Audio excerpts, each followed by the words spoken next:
What's going on, guys? BossOP6 here, back to another video, and today I'm here to do my Smackdown review. Man, there was a lot to unpack with this show, and this show wasn't good in all shapes and sizes. It was formatted poorly, and yeah, we're getting another installment of a feud that should have ended at Mania 38, but I'll get to that when I get to that. I do want to say, however, tragedy happened today. Dave Hebner, a.k.a. the Magical Twin, or the brother of Earl Hebner, passed away today. Very, very, very sad. He was suffering through Parkinson's, and that is absolutely tragic.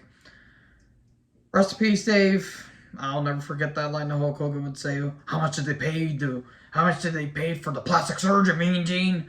Because, that, of course, Dave, I think that's how he got into WWE with that whole angle with Andre the Giant, Hulk Hogan, Ted DiBiase, that whole Saturday Night Main Event thing. Again, very, very, very sad. My heart goes out to the Hebner family, especially Earl. And Earl officially, I think, is retiring this year, which, good for him. Love Earl, love Dave, love the Hebner brothers. Rest in peace, my good sir. So, anyways, Vince comes down to the ring. He welcomes us to SmackDown, and he mentions the signature WWE, then, now, forever, together. Okay, time to address the elephant in the room, the whole Vince McMahon $3 million settlement situation. Now, there was some rumors and speculation going on that Vince McMahon reportedly was having an affair with a former female employee and basically had a $3 million settlement and secretly told him to keep quiet. I'm going to say this. Why is this not shocking to anyone? I'm not shocked that Vince would do this. Literally not shocked. This is the same man that told Ashley Mazzarro to keep quiet during the whole bullshit at the Tribute to the Troops show. This is the same man that made love with Trish Stratus in front of Linda. He is capable of doing this, folks. I'm not shocked that Vince did this. And he reportedly is going to be stepping away as CEO and chairman of WWE, and now Stephanie is going to be taking control. Sounds like a good idea, right? Well, here's the thing. Vince is still going to be in charge of creative. So we're fucked. Yeah, creative is not going to change, and boy, oh boy, did this show prove. But yeah, again, I'm not really shocked that Vince had this, and yeah, people were cheering Vince. Man, our society has not changed whatsoever. But yeah, that's my whole thoughts on the whole situation. Riddle comes down, and he says tonight's going to be the biggest night of my life because I'm challenging for the WWE Unified Universal Championship. They really worded the shit out of that title. And a recap with RK Bro versus Usos, the whole tag title unification, and showing the kids crying. That is some good shit right there. And Orton was out due to injury. And reportedly, it seems like Orton might not come back for SummerSlam. And judging by how the show has ended and what's going to be happening at SummerSlam, that seems to be the case. Which, you know what? If Orton needs some time off, let him take some time off. He's been doing this for over 20 years. The man deserves his rest. He deserves his break. He's been having a lot of injuries, especially his collarbone and shoulder, dating all the way back to his earlier days where he had a shoulder injury in 2002. The man's been through a lot of shit, and I respect Orton wholeheartedly. And basically, Riddle's going to beat Reigns. That's the whole point of this. About that. We had a recap of Moss and Corbin. Why? Then Moss versus Corbin in a last laugh match. What the hell does this mean? I thought it was going to be a last man standing match. But no, it's basically whoever wins gets the last laugh. I'm sorry, what? Who asked for this? Literally, who asked for this feud? Moss wins. Cool. Just, no one cares about this. These guys are good athletes. These gimmicks in this feud is terrible. So, yeah, Moss hits 2 punchlines and there you go. Moss wins. The Profits are backstage. They want the Usos at Money in the Bank. They want their babies back. Okay, haven't seen this before.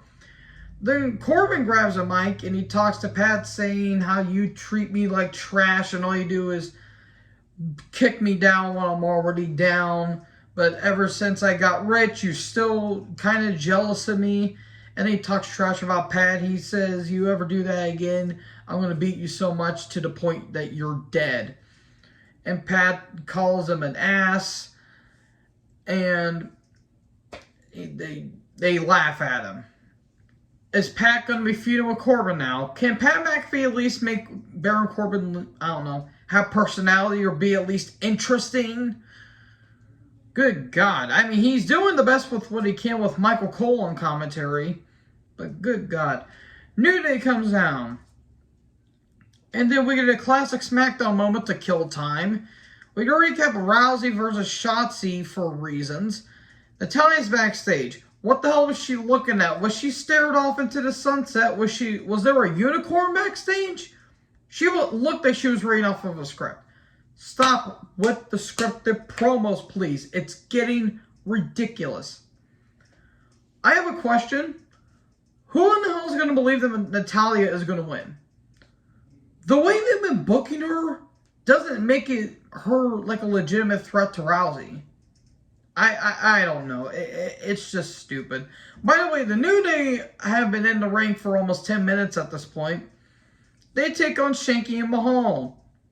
Who asked for this? Why is this Shanky dancing thing a thing? Why is Mahal still on WWE television? At one point, just Kofi gets the shit beat out of his chest. That was a loud-ass chop that he got, and he sold his ass off for a pretty stiff clothesline. Shanky's in control, and then all of a sudden, Xavier uses trombone and Shanky's dancing. Because why the fuck not? Because this show has nothing going for it. And then, in the end, Trouble in Paradise to Mahal and New Day win. Yay. We get a Raiders video package. Make them seem legitimate again. We don't want Viking Raiders. We want War Machine.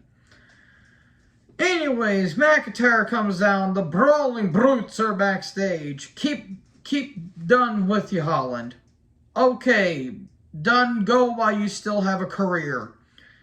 Sheamus comes down. Then we all get a recap of last week, and Pierce is saying, well, after speculation, we finally come to a conclusion that Sheamus, you're going to Money in the Bank.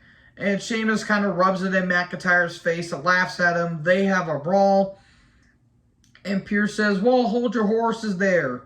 McIntyre, you also qualified. Therefore, both of you are going to be in the Money in the Bank.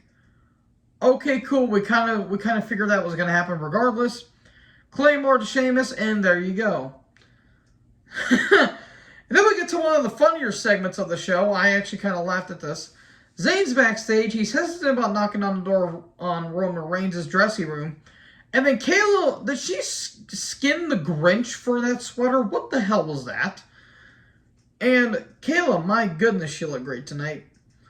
Every time that Kayla is with these segments, it gets a laugh out of me. I don't know why. I don't know what's the chemistry that she's with that's bouncing off of her and the person that she's with. Not like that. Like, this and the shit with Heyman is absolutely gold. But anyways, she talks about, you know, are you going to tell Reigns the truth about what happened last week with you and Riddle? She's asking all these smarky questions, and then Zayn's like, yeah, I'll talk to him. I'm an honorary Oos. Do you see any other Ooses? And then they just kind of stare at each other very awkwardly, and Zayn's like, I gotta pee. Like, okay. God, what the hell was this? It should have been funny, but the way they made it was actually kind of funny. Anyways, Raquel took on Baszler in the qualifier. Lacey on commentary. Raquel wins. Thanks for coming, Baszler. This Lacey Evans gimmick is stupid. Riddle's backstage. Nakamura shows up. Well, won't you injure Nakamura?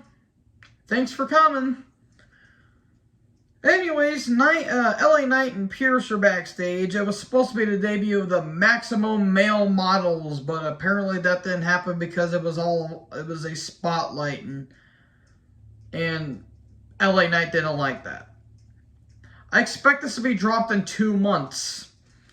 We're going to recap of Walter versus Ricochet. Walter and Martel are backstage, and they say how the Intercontinental Championship was defended in tournament held in South America and held in countries like Mexico, England, Italy, and now where it rightfully belongs. It was kind of like a generic foreign heel promo, in all honesty. And America will never see the Intercontinental title again. And then Walter says, "I am your new Intercontinental Champion." Okay, Walter and Ricochet are in a rematch next week. I expect them to do nothing with Walter and the Intercontinental title, which is very sad. Riddle took on Reigns for the WWE Unified Universal Championship. I will say this. Despite me not giving a shit about Riddle's character and them trying to make him seem like a threat for some reason, this actually was a well-worked match. It was kind of nice to see Reigns be on television again, considering we haven't seen him since his whole interference part during the RK Bro and the Usos match, but he hasn't had a match since Backlash. So it was actually kind of cool to see him again. There were some good strikes. There were some good near falls. Riddle kind of got the crowd into it. It was a big fight feel. Roman, being the dickhead heel he is, he's playing his part perfectly. There was a pretty cool transactions. There were some cool counters. There was a Superman punch, but there was a lot of near falls in this match where looked like the scene Riddle was going to win the match. And the spiritual and RKO. Oh my God, Riddle's going to do it. He's going to shock the world. Kick out. Then, after some more back and forth, a spear out of midair, 1, 2, 3, and Reigns wins. And then he gets the mic, he says, "There's no one here, Heyman. There's no one here. I did it since when I came back, Rick, everyone, and I left." All of a sudden, Brock Lesnar shows up. Okay, then we're getting another installment of a feud that was kind of unnecessary.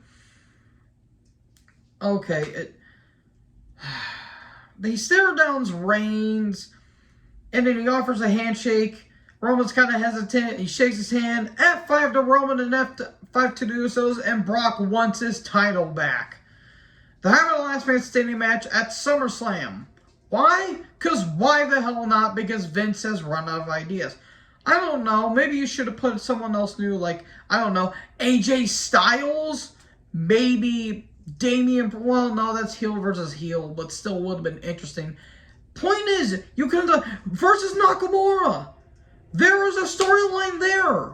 The Usos took out Rick Boogs, and while Nakamura wants his revenge on the Usos, he mainly wants to go after Roman. And there's a train go by. Hello! But yeah, Brock versus Roman, because why the hell not?